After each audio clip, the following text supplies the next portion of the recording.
평안하셨습니까? 참 좋은 토요일 아침입니다.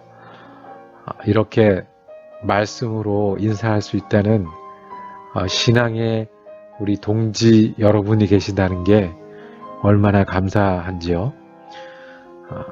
오늘도 주님 안에서 귀한 열매 맺으시는 한날 삼으시기를 축복합니다. 기도하겠습니다. 사랑과 은혜가 많으신 아버지 하나님, 언제나 우리가 아버지라 부르게 하시는 은혜 감사합니다. 우리같이 부족한 사람들을 아들 삼아주시고 딸 삼아주셔서 어디나 인도하시고 어디나 채워주신 은혜 감사를 드립니다. 오늘도 우리가 그 주님의 인도하시는 은혜를 의지하여 하루를 살아가기를 원합니다. 나의 입술의 모든 말과 나의 묵상이, 나의 마음의 묵상이 주님 앞에 있는 삶이 되기를 원합니다. 오늘 우리 삶의 주인이 되어주시고 인도하여 주시옵소서. 주님, 우리가 때로는 힘을 내고 고백해도 어려운 순간이 많이 있습니다. 특별히 육신이 연약한 우리 형제 자매들 주님 아시오니 위로하여 주시고 동행하여 주시고 치유하여 주시옵소서. 고통에서 건져주시고 주님의 소망으로 찬양할 수 있는 날이 될 수 있도록 오늘 축복하시고 함께하여 주시옵소서. 감사드리며 우리 주 예수 그리스도 이름으로 기도드립니다. 아멘. 오늘 우리가 함께 읽으실 성경 한 장은 시편 25편입니다. 그 중에서 8절에서 12절까지 말씀을 받들어 읽겠습니다.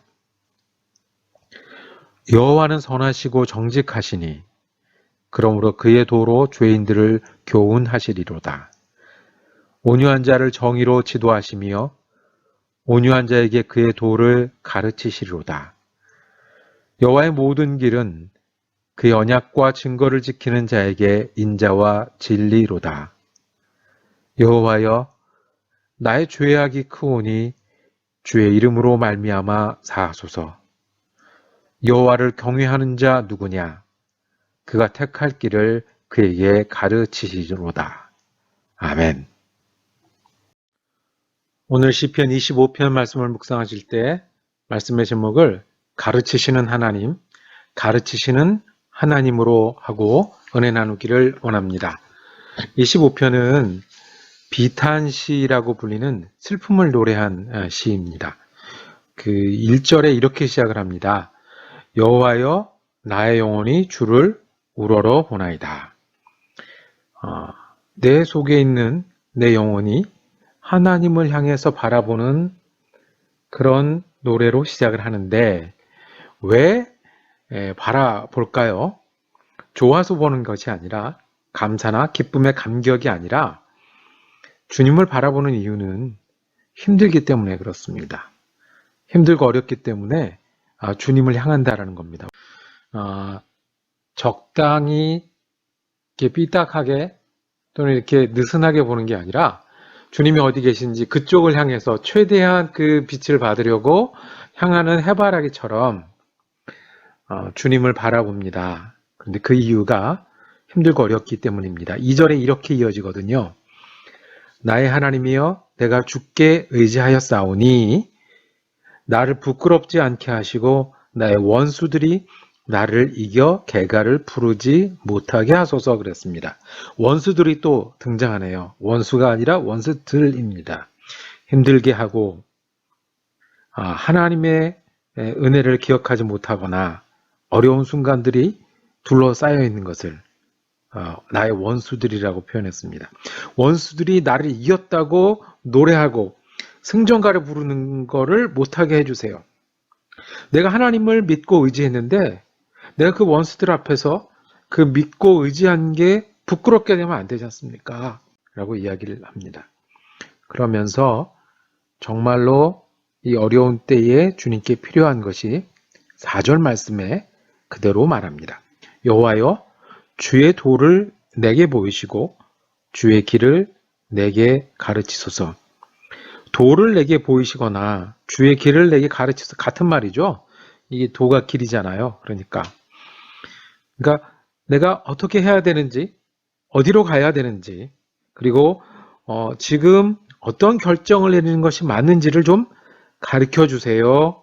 보여주세요 하는 겁니다. 우리가 기도할 때마다 이렇게 하는 기도가 있지 않습니까? 주님, 인도하여 주세요. 이게 이거죠. 주님이 원하시는 것이, 주님이 기뻐하시는 것이, 또 주님 안에서 내가 맞게 하는 것이 뭔지 좀 가르쳐 주세요 하는 겁니다. 여호와여라고 이름을 반복해서 부릅니다. 그러니까 하나님이 저 멀리 계신 우주의 하나님이 아니라 지금은 어떤 하나님을 찾고 있는 거예요? 해바라기가 해를 찾듯이 내게 길을 가르쳐 주시는, 내게 길을 보여주시는 그 하나님 인도해 주세요라고 친근하게 하나님께 간구하는 기도가 오늘 노래입니다. 어떤 사람에게 어떻게 하나님께서 길을 가르쳐 주시겠습니까?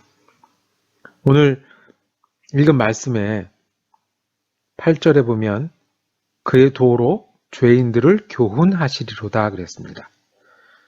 그러니까 죄인들에게 가르쳐서 그 가야 할 길, 그 다음에 그 바른 길을 가르쳐서 죄인을 어떻게 만드시는 거예요? 의인으로 만드시는 게 하나님이시라는 거예요. 9절에 보면 온유한 자를 정의로 지도하시며 온유한 자에게 그의 도를 가르치시도다. 반복하죠. 하나님 어떤 사람에게 그 길을 가르쳐 주시냐면 온유한 자라는 거예요. 온유한 자 할 때 제일 먼저 떠오르는 느낌은 부드러운 사람. 누구 앞에서 부드러운 사람? 하나님 앞에서 부드러운 사람. 하나님의 뜻과 하나님의 길 앞에서 부드러운 사람. 모난 것이 없는 사람이에요. 그럼 반대말이 뭐죠?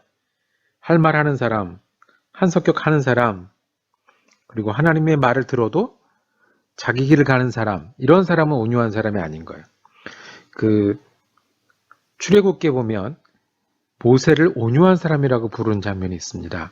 세상 모든 사람 중에 모세가 제일 온유한 사람이다 라는 표현을 언제 썼냐면 백성들이 불평하는 거를 다 들어줄 때, 그러면서도 그 불평하는 거에 쓰러지거나 그 불평하는 것 때문에 상하거나 그 불평하는 것 때문에 마음이 이렇게 바뀌거나 하는 게 아니라, 그렇지 않으면서도 그 불평을 다 들어주고, 그 불평이 옳은 불평이겠습니까? 잘하는 이야기만 있겠습니까? 좋은 이야기만 있겠습니까? 그런데 그거를 다 들어주는 그 부드러운 넓은 모세를 그 중에 제일 온유한 사람이다라고 표현한 장면이 나오죠. 하나님 앞에서 하나님의 음성을 듣고 그대로 받고 그대로 듣는 사람, 그런 사람에게 하나님께서는 그 도를 가르치신다고 그랬어요. 10절에 보면 여호와의 길은 그의 언약과 증거를 지키는 자에게 인자와 진리로다. 인자로 가르쳐 주시는 길이 있고요. 바르게 가르쳐 주시는 길이 있는데 어떤 사람에게 그렇게 가르쳐 주신다고요? 그의 언약과 증거를 지키는 자. 구약의 언약과 증거를 지키는 자는 더 쉬운 말로 하면 지금은 믿는 자인 거예요.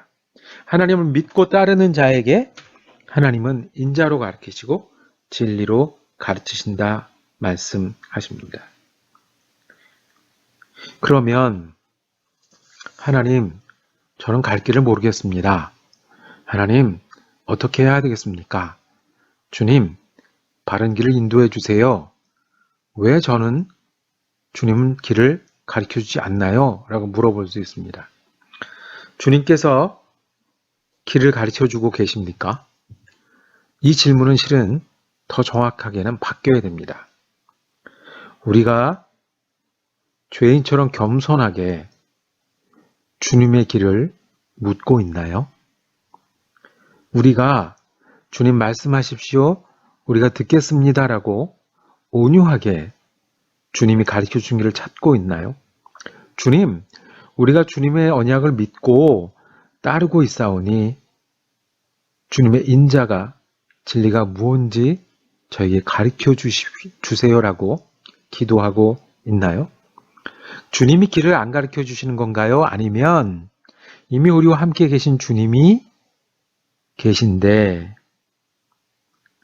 우리가 죄인처럼 겸손하지 않고 우리가 온유한 귀와 마음을 가지지 않고 우리가 주님을 의지하지 않아서 주님의 인도하시는 그 길을 보지 못하거나 따르지 못하거나 아니면 그 길에 있으면서도 알지 못하는 게 아니겠습니까?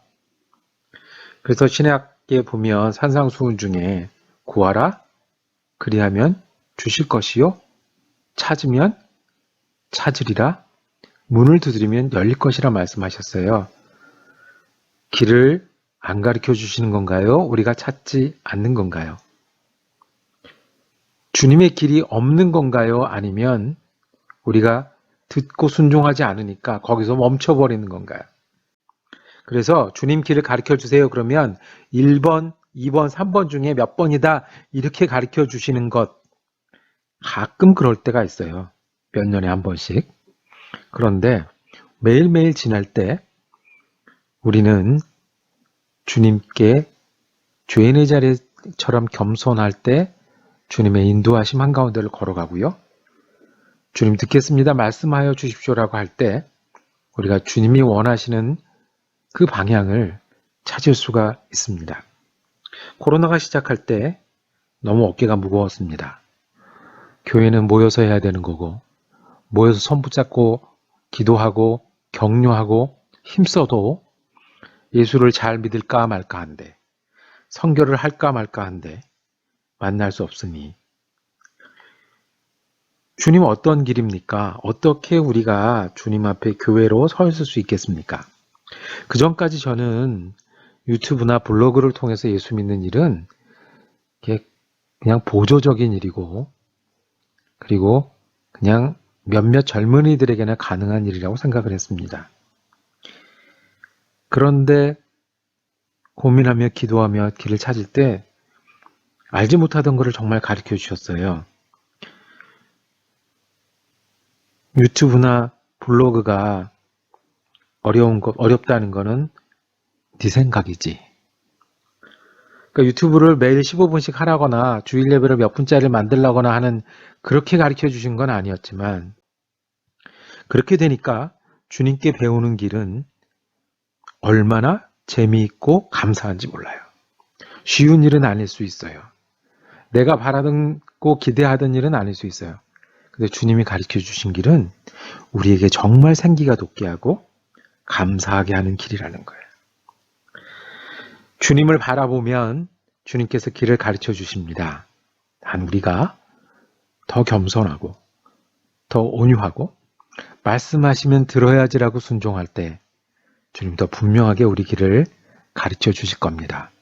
그 가르쳐 주시는 하나님을 찬양한 그 찬송시가 오늘 우리 시편 25편입니다. 오늘 주님은 우리에게 어떤 길을 가르쳐 주실까요? 기도하겠습니다. 주님, 우리가 주님 앞에 겸손하여 주님의 길을 볼 수 있는 눈을 가지게 하여 주옵소서. 우리가 주님 앞에 온유하여 주님이 가르쳐 주시는 것을 들을 수 있는 귀를 가지게 하여 주옵소서.